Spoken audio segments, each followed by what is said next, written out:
Thank you for joining us for this, our third webinar from the strategy team at Affiliate Window. We're going to cover off a couple of separate topics today. The first is a recap that I'm going to give of a presentation at a recent event at the IAB, and then Matt will present on some new insights that we're making available to everyone through our business intelligence tool, Tableau. If you want to ask any questions, you can do so in the right-hand side of the Google Hangout, and we'll answer any at the end of the session. Also, remember this webinar will be saved to YouTube, so you can access any of the content again. So without further ado, let's start.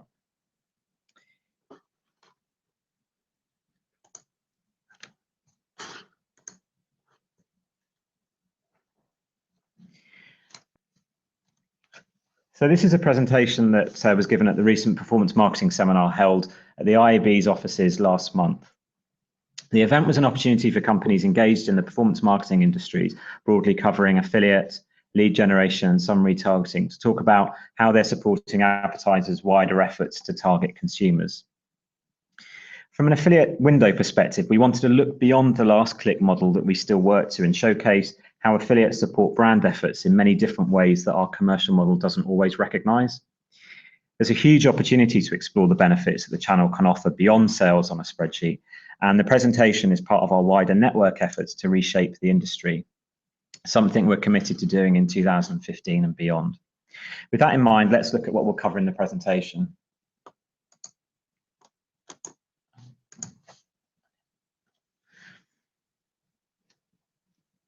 So we'll cover off the consequence of last click CPA and how we often don't measure the halo effect of the channel, and if we did, what that would be worth. We'll look at the concept of influence and how it is starting to gain acceptance in certain quarters as an additional metric to measure. Then we'll talk about whether last click CPA is still fit for purpose and how a broad church channel such as affiliate marketing can still be overwhelmingly defined by the commercial model rather than the activity that encompasses it. Then we'll consider what the implications for last click CPA and affiliate traffic are in light of the rapid and exponential rise of mobile, or more specifically smartphone traffic. And then finally, we'll look at some other ways of measuring beyond last click. For those of you who have listened to our previous webinars available on the Affiliate Window YouTube channel, this slide may be familiar. It's one we use to show a typical consumer path to purchase, with broad, less defined early funnel activity becoming more and more defined as the consumer moves towards the purchase.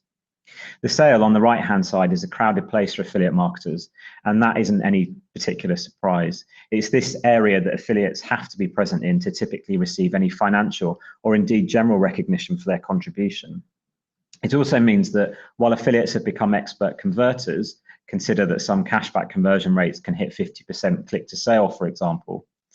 Those affiliates who focused on content first, monetization later, are potentially trying to fit a square peg into a round hole.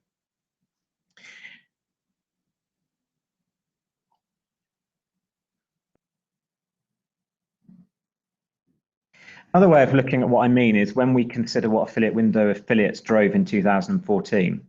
6.4 billion impressions, 656 million clicks, and almost 32 million sales. In other words, 21 clicks for every sale and in excess of 200 impressions. None of this activity that drives a sale, or at the very least has some influence or impact on a sale, is rewarded.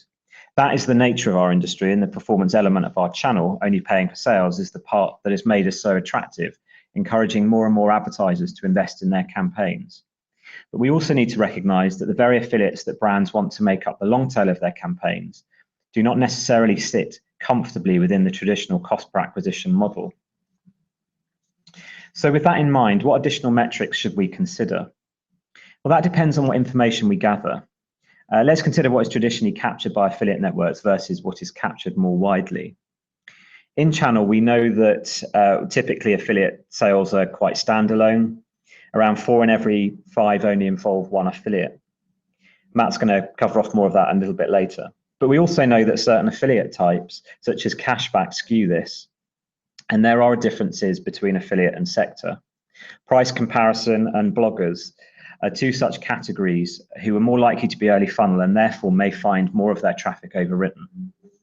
As a practical takeaway, it's therefore important to interrogate your affiliate data line by line.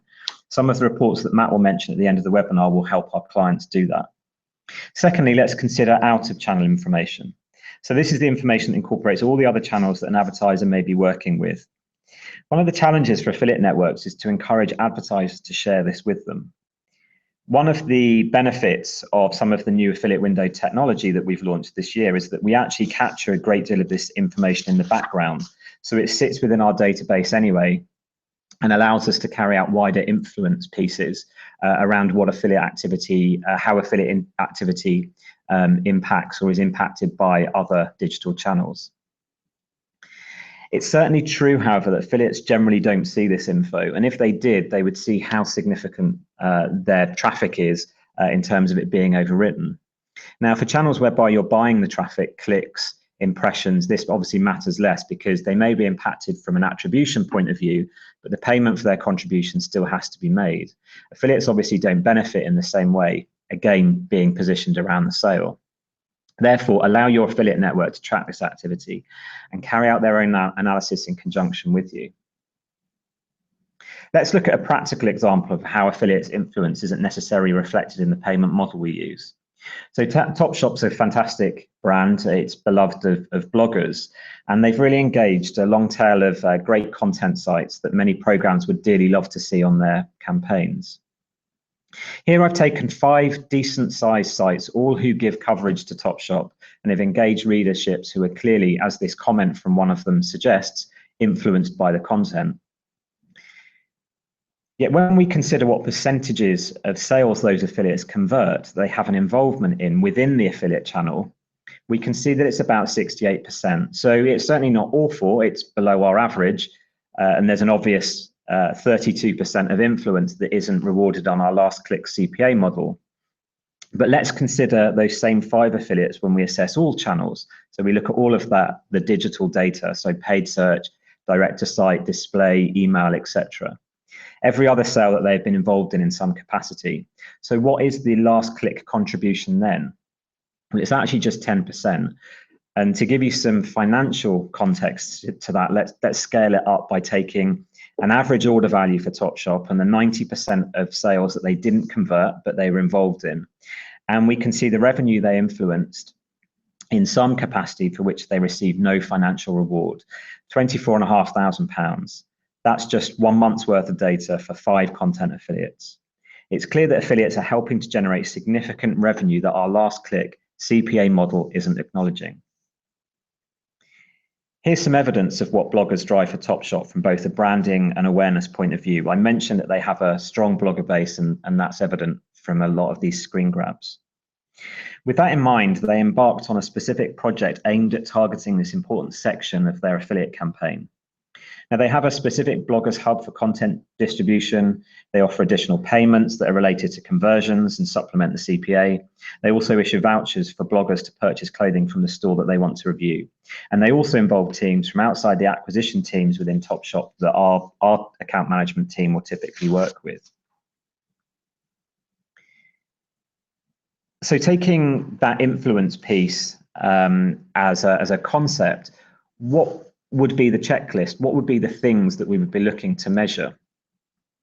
Well, we'd need to identify the indicators for success, the additional coverage, the specific product reviews, new product release content. What is it that as a brand you're looking to get from an affiliate beyond just the sale? Then obviously we need to identify those affiliates and select those that are most relevant, but also responsive. We need to identify the influencers. So who are your early funnel affiliates and the most overwritten affiliates? And again, we have reporting within our system that allows you to identify those affiliates. Identify the parameters. How long are you going to run a campaign for? How much are you going to spend? And how many affiliates are you going to involve? Identify what additional coverage is realistic. Identify your communication when speaking to those affiliates. And crucially, you need to identify what success looks like. That needs to be monitored, assessed, and then feed that back into how you optimize and run future campaigns. So who's run these influence campaigns with Affiliate Window beyond Topshop? Some brands here, you can see it's quite fashion focused, as many of the bloggers are focused in this sector, but crafting is also an important part of this whole initiative. When we consider the feedback and results of one of these campaigns, we can see they're generally very well received. In terms of performance, here's a compelling traffic statistic here. For the 15 or so affiliates who were part of this campaign, they were able to double the traffic they sent to the advertiser through increased exposure on their blogs. Orders and revenue also increased, so not only did they receive commission top-ups, but they also received more commission through additional sales.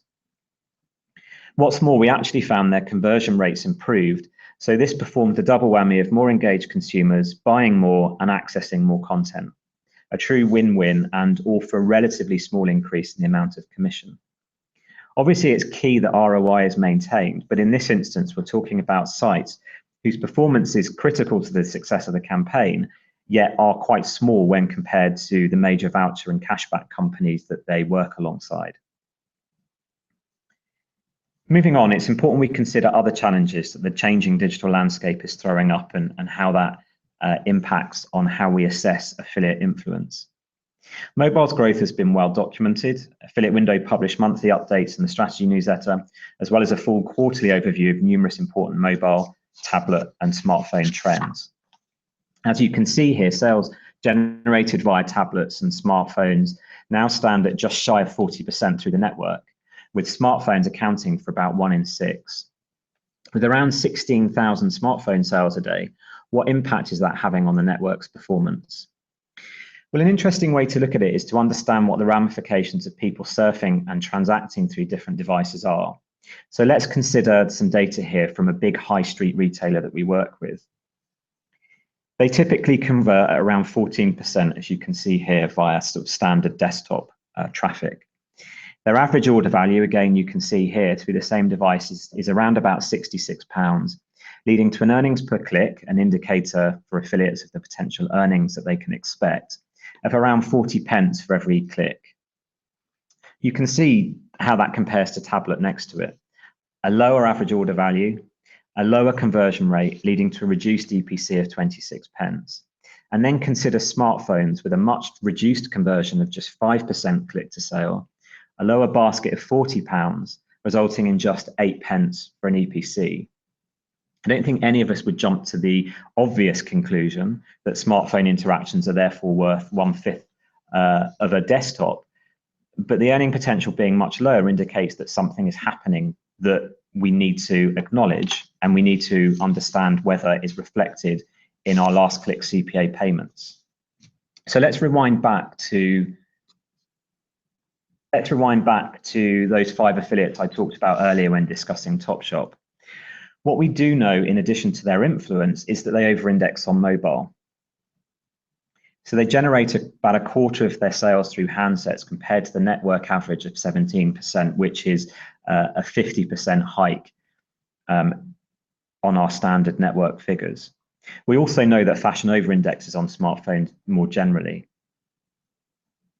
So let's look at a couple more examples of affiliates. Here I've identified an affiliate who we work with who has created a number of phone apps that are focused on retail and fashion in particular. One of their apps is for menswear, and for the largest advertiser they promote, in the first 4 months of this year, they generated 46,000 clicks. Now, obviously, as an app, they're only driving sales through tablets and handsets. And here's the split, 78% phone versus 22% tablet. But their conversions are poor. So therefore, is the last click CPA model broken for them? Another example here, I've identified an affiliate who we work with, Fashion Chick, who have created, who's a significant fashion affiliate across Europe. Their traffic for tablet is neck and neck with desktop, but the data shows us that they have a 30% lower click to sale ratio for the largest advertiser that they promote via the network. Again, we have to ask ourselves, is tablet and smartphone traffic created equally with desktops? I think it's really important that we consider our language quite carefully here. I don't think any of us would want to say the traffic is poor to convert if we actually think about what's happening, because it's great content that consumers are interacting with. But what could be critical is the position in the purchase path that these affiliates occupy when placed alongside the devices that traffic is coming from. Is the traffic earlier funnel more persuasive earlier in the chain than a conversion mechanism? We need to think about ourselves as consumers. How do we use our smartphones? Generally quite casually, we pick up, browse, get distracted, put them down and then pick up our handsets again. In other words, we're potentially less considered about what we want to buy and therefore not as close to, potentially to the point of sale that the last click CPA model we still work towards is premised on. A recent survey from eMarketer found that American consumers aren't spending less time on desktop, but they are spending considerably more time on tablets and handsets. In fact, the amount of time consumers spend on desktops hasn't changed in the past 5 years at all, but overall online traffic has doubled. The traffic therefore isn't replacement, it's additional. And consequently, we need to piece together how we work with the traffic and how we commercially reward it. If we don't, these critical affiliates who are part of a new wave of mobile-first publishers will find business models outside of the affiliate channel that fairly reward their efforts. So one thing I wanted to end on here, again, you can see, you may have seen us present this data before, is that we're now starting to track across devices, so we can see a sale that may have started on one device and completed on another. Well, we wanted to understand a number of performance metrics, not least whether the path to purchase that affiliates evolved in is more complex when we track that across different devices. We therefore assessed a standard affiliate cookie period for an advertiser who recorded both single device sales and multi-device transactions. The single device sales are indicated by the blue bars, the multi-device by the orange. It's probably fair to say that most of us think that affiliate sales convert within a single day. I mean, Amazon affiliate campaign, for example, only works to a 24-hour click cookie. And when we actually look at the data, we see that many sales through the system are very close from the point of click to the point of conversion. And actually, when we consider sort of standard affiliate traffic tracking that exists amongst most networks, that's still the case. But here you can see that when we actually look at the cross-device piece, so maybe a sale happening on one device but having originated on another, we can see that affiliate influence over a period of time is much greater. Here you can see that almost 3/4 of sales from a single device in the blue happened within 24 hours. But when we looked at early affiliate interactions across multiple platforms, we found that actually just over half were initiated more than 2 weeks after the initial cookie was dropped. Whilst this data is based on a small set of transactions, this potentially transforms how we think about affiliates' ability to influence in the early stages of purchase, again, undermining our traditional perceptions of last click CPA and how it may not recognize and reward the value that's delivered. So just before I wrap up and hand over to Matt, I wanted to give you an example that references the huge number of impressions that we record as a network. Now, one of our telecoms clients achieved a significant amount of brand exposure via banners, and they knew they probably added to the general number of sales they generated, but couldn't really quantify it. Therefore, they introduced post-view cookies for their banners. They did this in the background so they could monitor the sales and then decide if they wanted to make a commercial decision on whether to pay for the sales. The sales were also tracked in soft click. In other words, they couldn't overwrite the harder action of a click should a sale be recorded when the impression was served. Now, these post-impression sales, it was found, helped contribute 12% additional sales for this one advertiser, the so-called hidden benefit of affiliate marketing. The advertiser decided for select affiliates who acted as brand partners to therefore reward an additional adjusted CPA for these sales. So to sum up, hopefully that gives you a bit of an insight into how affiliates are contributing and influencing beyond the last click CPA model, and how the challenge for us all as an industry is to come up with innovative ways and encourage advertisers to think more creatively about how affiliates are working and are actually generating far more brand awareness than the last click CPA model gives them credit for. So I'm going to hand over to Matt now, who's actually going to pick up on some of those points, and he's actually going to showcase some new reports that we're making available for everybody via our business intelligence tool. Data plays an integral part in everything that we do here at Affiliate Window. As Kev has mentioned, it's always been our goal to share as much data with our partners as possible. Over the past 5 years, we have pushed out a number of research pieces looking at various topics across the industry. In order to make more use of the data we have access to, we needed to invest in a business intelligence tool that allowed us to visualize and analyze a significant volume of data in an efficient way. 3 years ago, we made the decision to invest into the market-leading business intelligence tool, Tableau, and this has enabled us to share our data more widely. While it's all well and good talking about our data, we were keen to allow our partners to engage with the data to see the results for themselves. By using Tableau, this has been possible, and we've recently launched some interactive reports that everyone can access, as long as they have downloaded a free copy of Tableau Reader. I'm just going to spend a bit of time now running through the reports we have built and how you can use them to develop insights around your own activity. This is going to be a live demo, so hopefully everything will go to plan. The first report is the performance by publisher type. Performance statistics have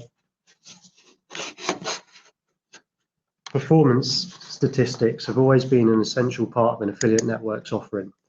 As an industry premised on payment for sales, understanding conversions and earnings and return on investment is imperative. When affiliates search for programs to promote, a number of metrics might be considered in order to determine the effort and scope of that promotion. While the commission rate will play a major part, additional factors such as conversion rates or average order values will come into play. These can be highly skewed by a particular promotional type. For example, if there's an over-reliance on cashback sites, conversion rates can seem extremely high. It's important for advertisers to be able to benchmark their performance across all publisher types, and it's equally important for affiliates to understand how they are performing in relation to others within their promotional type. This first tab looks at the split of sales metrics, which can be filtered by the number of sales, revenue, and commission. For the purpose of this, we'll show sales for this report, and it also shows the share of traffic by each promotion type. This is currently set to show the performance across the whole network. We can see here that despite cashback sites being the largest volume driver in terms of sales, their share of traffic is fairly minimal. This is indicative of the strong conversion rates that we come to expect from incentivized traffic. Conversely, content sites have the largest share of traffic, yet their share of sales is just over 10% lower. Does this reiterate the fact that a lot of content site traffic is early funnel? If so, could we look to reward them for their influence based on our payment on assist model? We can use the filters here to see how performance compares across some broader sectors. It is possible to see the differences in finance, retail, telecoms, and travel. It's also possible to break this down further by subsector. For example, we could see how DIY compares to women's wear. DIY has a strong cashback presence, whereas women's wear is more dominated by voucher code activity. For both categories, we see content sites as a significant traffic driver. I'm just going to set these filters back to look across the whole network now before we move on to the next tab. This tab allows you to see the performance metrics by promotional type. So the average order values, conversion rates, and earnings per click. This allows advertisers to benchmark performance across their sector by promotional type, while publishers are able to see how they compare to the average for their type per sector. As expected, incentivized traffic converts at a stronger rate and also has high average order values. Again, as I switch between sectors and subsectors, we're able to see how this changes. If you're interested in finding out how this looks for your particular program, and even by device, please speak to your account contact. The second report that we're going to look at now is on click path analysis. For the past few years, Affiliate Window has been pushing out a significant amount of data on customer journeys within the affiliate channel. This data has served to challenge some of the misconceptions associated with the channel. Typically, it's assumed that within each sale generated through the channel, there are multiple affiliate touchpoints. It's also assumed that where there is a significant amount of overwriting, it is content sites having their cookies overwritten by those of incentivized traffic sources. We've always been keen to share our data on this subject, and for the first time, we've now been able to make some sector insights available for you to see how this looks for yourself. As a caveat, this data only looks at affiliate interactions. It does not take into account any interactions from additional channels or cross-device customer journeys. Although if you are passing back additional channel data through our channel parameter, we're able to look at cross-channel customer journeys in more detail. The tabs at the top help to guide you around the report. The first tab considers how many affiliate interactions each sale has. There is a common perception that each transaction will have multiple affiliate touchpoints. We found this not to be the case. A snapshot across the network shows that typically we see 80 to 90% of sales only have a single affiliate referrer. By using the filter, it's possible to see how this varies by sector.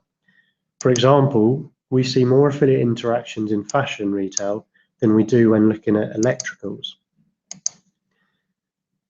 Where we are seeing transactions that have more than one affiliate referrer, it's possible to look at the promotional types driving the final click. Please remember, we're only talking about a minimal share of sales that have more than one affiliate touchpoint here.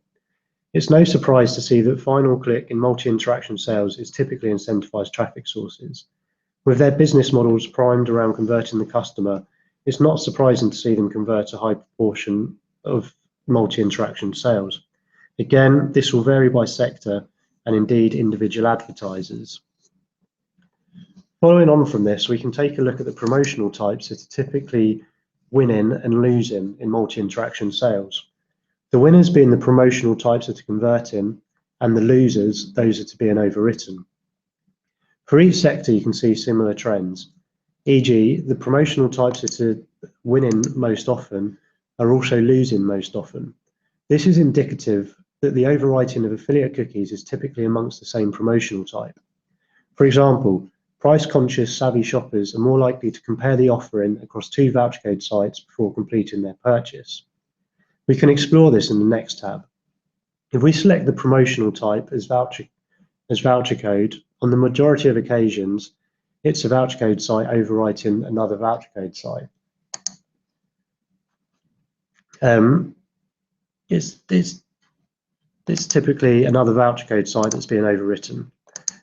As we click through a few sectors, we can see that while there is some overwriting of content sites, this is typically fairly low. Finally, we can take a look at the impact on average order values, depending on how many affiliate touchpoints there are.